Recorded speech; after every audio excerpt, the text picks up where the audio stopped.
Ooh, ooh, it's horse beef here, baby. And today I'm talking about Dana White for the first time. What? I know, but honestly, the absolute fucking shit show regarding Dana White constantly jumping to defend Jon Jones is getting me to the point where I'm thinking, man, he's got to have some dirt on Dana White right at this point.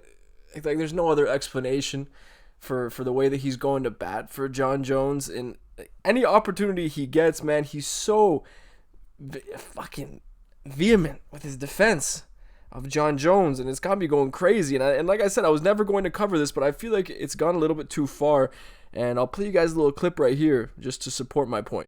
You know what's fucking great? Listen, I'm telling you right now to watch Power Slap Road to the Title on Rumble. Yeah, I think I'll pass on that one, Dana White. I'm looking at my board right here. These fucking media guys have Jon Jones ranked number 3 in the pound for pound. I know I keep fucking going back to this, but these guys are so fucking stupid. It's unbelievable. Anyway. So once again, he defends Jon Jones, and this is just the weirdest thing to me, is that he has an issue with these media guys saying that Jon Jones is number 3. I would say that is extremely generous for Jon Jones at this point, considering he's fought one time in 4 years. But hey, let's just get into the absolute media shitstorm that took place after, I don't know if it was the most recent Dana White Contender Series or the last one. I'm not too sure exactly when this took place, but reporters finally had the balls to press Dana White on this issue, and yeah, it's a pretty good watch. Is Jon Jones the pound for pound GOAT? Did what? Is Jon Jones the pound for pound GOAT? He's the pound for pound best fighter in the world, and he's the GOAT. And you all know this. Wait, we all know that, Dana White. I mean, you have Demetrius Johnson, you have George St. Pierre, you have Anderson Silva, who are there for the GOAT discussion. It isn't a foregone conclusion that Jon Jones is the GOAT. I just feel like that is the opinion of certain Jon Jones fans. And of course, yeah, a lot of the media, the MMA media world, and just the MMA world in general do stay consistent with their opinion that Jon Jones is the GOAT. But for me, I consider aspects like cheating, right? Not just with PEDs, but genuinely cheating during the fights and getting away with it over and over and over again. Really, I mean, is he the GOAT? For me, he isn't. To me, it's George St. Pierre. I consider the fact that he avenged all of his losses in very dominant fashion and really doesn't have many robberies under his belt. You could say Johnny Hendricks, but Johnny Hendricks himself was a drug cheat, so not really. And Jon Jones has won many fights via robbery, right? You think about the first Gustafsson fight, arguably should have gone Gus's way, with the first 3 rounds going to Gustafsson. You have the Thiago Santos fight, which is very, very close, and I would say far too close considering that Thiago Santos had 0 knees in that fight, right? And then you get down to the Dominic Reyes one, which one of these reporters actually does bring up, and Dana White's reaction is quite interesting.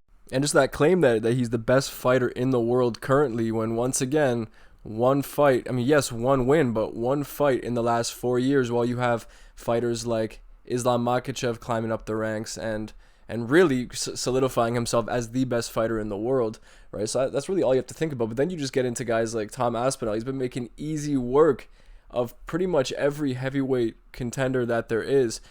There are many options for the best fighter in the world that are not Jon Jones, and yeah, Dana White, I believe, knows that. Numbers don't lie. Does he have pictures of you? I saw that on the internet too. Are you guys that fucking stupid? You can't be that fucking stupid to think that Jon Jones is not the pound for pound best fighter in the world and the GOAT. But maybe you are. He's not going to talk to any of us either, because right now... What do you mean? Now, is it just me, or did it look like Dana White was just about to storm out of that press conference, but then got pulled back in? Because he's watching this, and we're all saying, questioning you, and... Yeah, question me. How do you who's better than Jon Jones? Who's pound for pound better than? No, okay.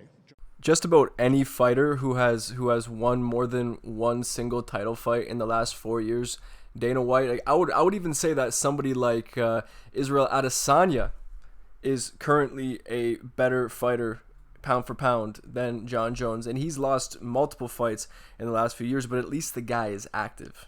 You know what I'm saying? And you guys know how much I dislike Israel Adesanya, but it just kind of is the way it is.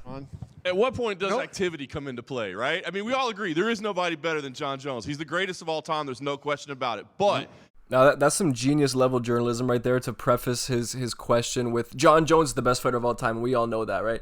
Beautiful. Got Dana White's attention. Got him locked in. At some point when you're looking at rankings, they do have to represent what's happening in the organization at that moment, right at that time. And in the past 3 years, he's had one fight. And you thought he lost to Reyes. Huh? And when he fought Reyes, you said you thought Reyes won the fight. He didn't win the fight. Jon Jones did. But you said you thought he won the fight. Who gives a shit? I'm not the fucking judges. The guy didn't win he didn't lose the fight. And the one loss that he has is from a referee that should have never been a referee. He should have never been a referee because he disqualified Jon Jones for using an illegal technique. Wow, that referee should never work again, Dana White. In a million years. He's never lost. We were just talking tonight, these kids that come in here that are undefeated, you know how hard it is to stay undefeated? Jon Jones went through Murderer's Row. When you talk about activity, and he's fought one time, but Jon Jones was supposed to fight.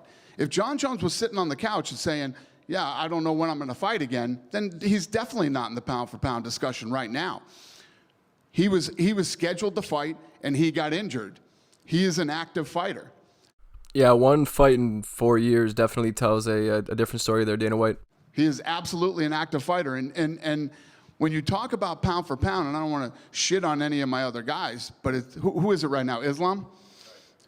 Islam, many people believe, lost to the guy who's a weight class below him.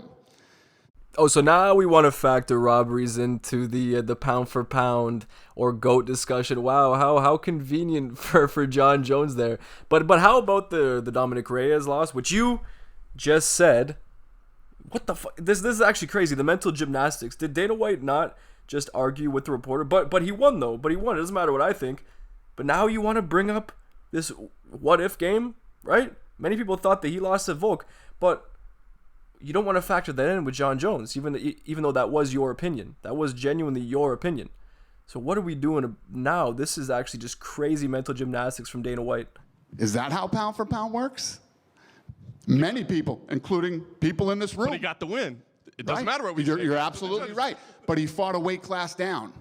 Jon Jones fought a weight class up. Well, that's just not true, is it, Dana White? He fought at 155. Volkanovski moved up in weight, yes, but he did not fight a weight class down. He fought somebody who usually fights at a weight class down, who was considered to be the pound-for-pound #1 at that time. See, that's the difference. Islam Makhachev went out there and actually defeated the pound-for-pound #1 and then solidified it with the knockout the second time around, right? And Jon Jones went out there, yes, steamrolled Ciryl Gane, but like I said, one fight in 4 years. And let me tell you what. When all the guys were in there, you had the Jon Jones, the Anderson Silvas, and the George St. Pierres. I know who wanted to fight who and who didn't want to fight who. And Jon Jones has always been willing to fight everybody. Tom Aspinall would disagree with you on that one, bud. You know what I mean? The only real mark with Jon Jones, it was his fucking team that he was with at that time, who I could tell you 50 fucking stories about. The Chael Sonnen fight. When they were refusing to fight Chael Sonnen. So first he's ducking Tom Aspinall. Now we find out that he was ducking the GOAT the whole time as well. You know what I mean? But other than that, Jon Jones has fought everybody that's ever been put in front of him. He went through Murderer's Row, and if you look at who he fought at the time when he fought them, look at the record of the guys combined that he fought. And the list just goes on and on. Now, that's a point I can't really refute. Honestly, Jon Jones has arguably the greatest resume of all time just based off names alone. And I know some people do like to say that he beat Machida, he beat Rampage Jackson, he beat Shogun Rua when they were way past their primes, but that wasn't exactly the case. They still were very good at that time. Like, they were all in their early 30s. And same goes for Rashad Evans, too. So it's not like he cleaned out the division when they were all a bunch of senior citizens. No, he did it when they were still in their prime years, to be fair to him. That makes him the greatest fighter of all time, not the greatest active fighter, because he is not an active fighter. He has fought one time in over 4 years. He is an active fighter. He just got injured. He was going in. But he hasn't fought. And he was going in to fight at heavyweight again. Okay. a weight class above. But that's and he fucking destroyed the guy who was the best guy in the division. But that's an unfortunate thing, and I think everybody here, if he was active, if he had fought one more time, would say he's number one. He was active. He blew his hasn't fucking been shoulder out in training and then had to recover and is still coming back and fighting that fight. So here's the argument. You could say that we don't know anything. Jon Jones you is, could say is we active. don't know. No, see, that's what you do. You talk over us, so we can't answer. I apologize. You go ahead. Honestly, God bless this reporter for really, really, really pushing the issue on Dana White. But that little smirk from him at the very end there was just like a smirk of congratulations that now you're on the Ariel Helwani shit list. World until this fucking guy, and he has been active. He hasn't fought, what'd you say, 18 months since the Cyril Gane fight? Yes, and before that, it was pre-COVID where he last fought. So it doesn't matter how long ago his last fight was, which was long as fuck away. Like it's a year and a half, right? He's pushing 2 years since his last fight, right? If you don't think that's a very long layoff, then consider the layoff before the Cyril Gane fight, right? One fight in 4 years. I feel like I keep having to emphasize that. Jon Jones fights and beats Stipe. If he wins, I think he fights Aspinall. Based off this headline, it sure doesn't seem like Jon Jones is interested in fighting quote-unquote randoms like Tom Aspinall. Very funny. Again, he was training. So do I just yank it away from Stipe and say, hey, go fuck yourself and sit on the sidelines for 2 more years? Or you know what I mean? If I did that, you guys would be like, oh, you fucking disrespected the greatest heavyweight ever. And you know what I mean? So would the fucking fans. So I should just shit on Stipe because Jon got hurt and not make the fight that he was already supposed to fight. Well, I would say based off this staggering statistic, yes, absolutely, Stipe should be pushed to the side, and you should be matching up the champion with the interim champion because that quite literally is the only fight that actually makes sense, right? Stipe is coming off of a long layoff after being KO'd flat by Francis Ngannou, like one of the most brutal KOs that I can even think of in recent memory. And even though he is the greatest heavyweight of all time, beating him right now at the age of 42 coming off said layoff does not do a whole lot for Jon Jones' legacy except for just putting a name on it, but the context for me matters more than the win itself. And now this is a now deleted, I believe, comment on a recent Tom Aspinall post essentially clowning Jon Jones. And I will read word for word. Now, I've censored a couple of words here because I'm not sure if YouTube takes too kindly to certain words being put on screen in writing, but this dude literally has my large, I'm trying to think of synonyms, but large ebony phallus in his mouth every week. I'm flattered. I absolutely guarantee he will not win more world championships than me. That's truly all that matters at the end of the day. There's been many champions. No one like me. I sleep good at night. Okay, so nothing like trying to convince the world that you sleep good at night. It sure sounds like you don't sleep very well at night, and I would love to know what time exactly this post was made at, this comment, because it wouldn't surprise me at all if it was made sometime between 2 and 4 a.m. because this man just could not sleep at night. I have no doubt about that.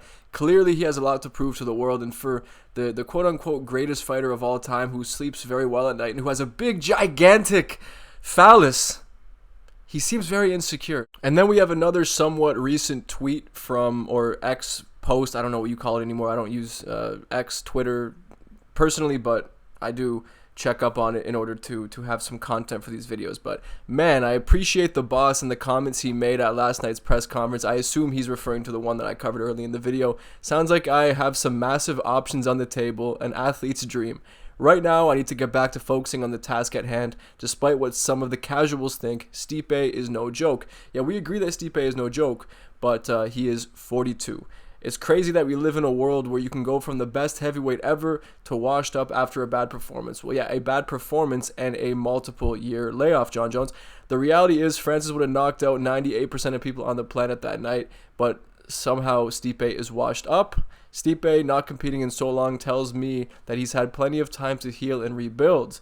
Well, I mean, when you're in your late 30s and you take all this time off and now you're in your early 40s, there's a bit of doubt being casted on his ability to win a fight going forward, right? Let me get back to focusing on the task at hand, and that's what got me this far. My focus. I do what others can't.